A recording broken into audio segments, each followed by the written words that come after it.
दोस्तों नमस्कार, मेरा नाम है मनीष कुमार सिंह और आप देख रहे हैं 4 PM महाराष्ट्र। आपका बहुत बहुत स्वागत करता हूं। नागपुर में हुई हिंसा को लेकर के बीजेपी महाराष्ट्र में लगातार गिरती चली जा रही है। अपोजिशन के नेता तो दूर, खुद के सहयोगी दल के नेता भी अब बीजेपी को मुंह पर सुना रहे हैं और साथ ही साथ उन नेताओं को जो भड़काऊ भाषण करते हैं। जी हां दोस्तों, अजीत पवार की एनसीपी के नेता हैं अमोल मिटकारी, एमएलसी हैं, उन्होंने भी जबरदस्त तरीके से भड़काऊ भाषण देने वालों को सुनाया है। अमोल मिटकारी ने कहा कि जो भड़काऊ भाषण देने वाले हैं ये बार बार कहते हैं कि हमारे हिंदू भाई अमोल मिटकारी ने कहा कि हमारे हिंदू भाई क्यों करेंगे तोड़ फोड़। अगर आपको करना है तो आप अपने बच्चों के साथ जो फॉरेन में पढ़ रहे हैं या जो आपके जो है रसूख के साथ एसी वाले कमरे में रहते हैं उनके साथ जाइए और फावड़ा लेकर खोद दीजिए।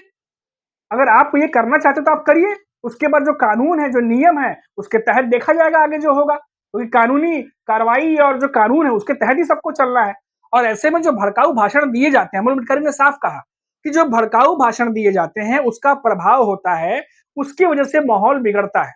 अमोल मिटकारी बड़ी बात कह गए दोस्तों, जबकि ये अजीत पवार के एनसीपी के नेता हैं और महायुति में जो बीजेपी ने सरकार बना रखी है महाराष्ट्र में, वो उसके सहयोगी दल के नेता हैं।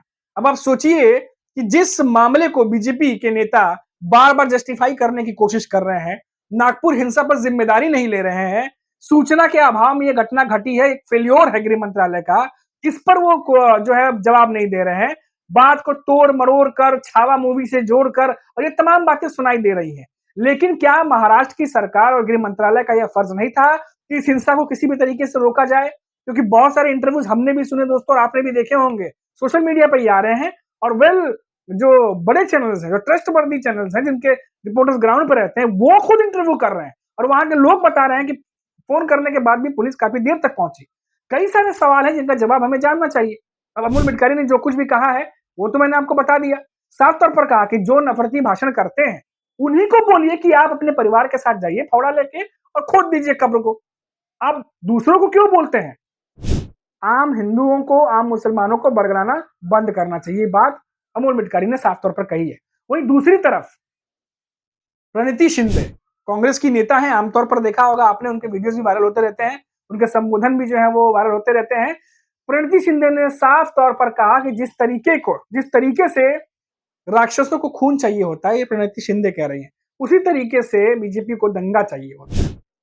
प्रणिति शिंदे ने कहा कि महाराष्ट्र में कई सारे ऐसे मुद्दे हैं जिसको छुपाकर, अपनी फेल्योर को छुपाकर इन चीजों को हाईलाइट किया जा रहा है। सुनिए प्रणिति शिंदे ने क्या कहा है, फिर चर्चा को आगे बढ़ाते हैं। मैम, नागपुर के अंदर जो घटना हुई उसको किस तरीके से देखते हैं? बीजेपी बार बार ट्राई कर रही है कि महाराष्ट्र में गुजरात करे, जब से बीजेपी पावर में आई है तब से लेके भारत के कोशिश कर रही है। 300 साल पहले का जो इशू है वो एक डाइवर्जन टैक्टिक है। महाराष्ट्र में इतने इशूज है कि गृह मंत्रालय बिल्कुल फेल हुआ है। Devendra Fadnavis age home minister is a big failure और वो छुपाने के लिए ये चीजें ला रहे हैं। और जैसे बहुत कोशिशें की जाती है कि धार्मिक खेद निर्माण हो, राइट्स हो महाराष्ट्र में, देश भर में। प्रधानमंत्री का भी भाषण इलेक्शन में धार्मिक खेद निर्माण करने का होता है, बहुत कोशिश करते हैं, लेकिन महाराष्ट्र की जनता इनके सुनती नहीं है। जैसे राक्षसों को खून की जरूरत होती है, इस तरह वो राइट्स चाहते हैं, इस तरह वो लोगों की मौतें चाहते हैं। जबकि महाराष्ट्र में बदलापुर जैसे इंसिडेंट्स हो रहे हैं, संतोष देशमुख जैसे सरपंचों को मारा जा रहा है, महिलाओं को, दलितों के ऊपर अत्याचार हो रहा है, कल तक किसान आत्महत्या कर रहे हैं, इसके ऊपर बोलने नहीं जा रहे हैं। लेकिन डाइवर्जन टैक्टिक और महाराष्ट्र का जो सामाजिक संतुलन है बिगाड़ने की कोशिश ये कर रहे हैं। मैं महाराष्ट्र को आपके द्वारा अपील करती हूँ, शाहू फुले अम्बेडकर शिवाजी महाराज का प्रदेश है और यहाँ पे लोगों को भड़काने की कोशिश मत कीजिए। महाराष्ट्र की परंपरा को बर्बाद करने की कोशिश देवेंद्र फडणवीस जी और बीजेपी सरकार मत कीजिए।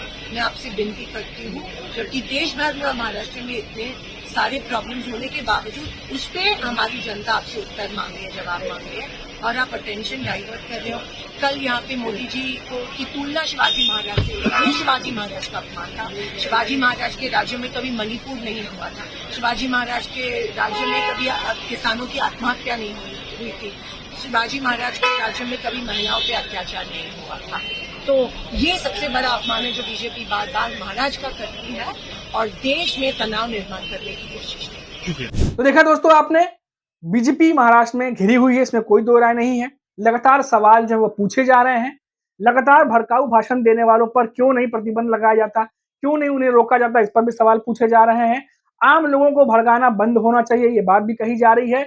नफरत की राजनीति भी बंद होनी चाहिए, और जो इस तरह की राजनीति करते हैं उन्हें साफ तौर पर, जैसा कि अमोल गडकरी ने कहा, कि आप जाइए खुद करिए, किसी और को मत कहिए ये सब करने के लिए। और वहीं जिस तरीके से कांग्रेस की नेता प्रणिति शिंदे ने घेरा है, साफ तौर पर कहना है कि अपने फेलियर छुपाने के लिए बीजेपी के नेता जो है तमाम चीजें कर रहे हैं। देवेंद्र फडणवीस के शासन में कई सारे ऐसे मुद्दे हैं जिनको सुलझाया नहीं गया है। आपने देखा ही, लाडली बहन का जिक्र किया, किसान के मुद्दों का जिक्र किया, जिस तरीके से बीड़ में सरपंच की हत्या हुई उनका जिक्र किया, भ्रष्टाचार, क्राइम रेट कैसे बढ़ रहा है, इन सब का बात करते उन्होंने कहा कि इन सब बातों पर जिक्र जो है चर्चा ना हो, इन बातों को ना उठाया जाए, इसीलिए ये तमाम चीजें जो है शोर शराबा मचाया जा रहा है। अब देखिए दोस्तों, बात जो है वो दरअसल ये है कि कोई भी हिंसा का जो है वो सपोर्ट नहीं करता है, और तो और जो तमाम जानकार है, बुद्धिजीवी हैं, वो भी ये बात कह रहे हैं कि औरंगजेब की कब्रों को लेकर के जिस तरीके से माहौल बनाया जा रहा है, जिस तरीके से राजनीति की जा रही है, बिल्कुल भी हमारे देश की जो विकास कह लीजिए, अर्थव्यवस्था कह लीजिए, कल्चर कह लीजिए, आपसी सद्भाव कह लीजिए, उसके लिए बिल्कुल भी ठीक नहीं। ये साफ तौर पर कहते नजर आ रहे हैं, लेकिन जो भी चल रहा है वो आपके सामने है। अब देखते हैं कि आने वाले समय में, कहा तो जा रहा है कड़ी कार्रवाई होगी, कड़ी कार्रवाई करने से कोई रोक नहीं रहा, दोषियों के खिलाफ तो कड़ी कार्रवाई होनी ही चाहिए, लेकिन इस तरह का माहौल ना बने, ये जिम्मेदारी सरकार की भी बनती है। लेकिन सरकार में शामिल अगर मंत्री ही भड़काऊ भाषण करे और सरकार उन्हें ना रोके, तो फिर क्या किया जाए? ये भी अपने आप में बहुत बड़ा सवाल है, जिसको विपक्ष लगातार पूछ रहा है। अभी के लिए इतना ही। आप देखते रहिए 4 PM महाराष्ट्र। नमस्कार।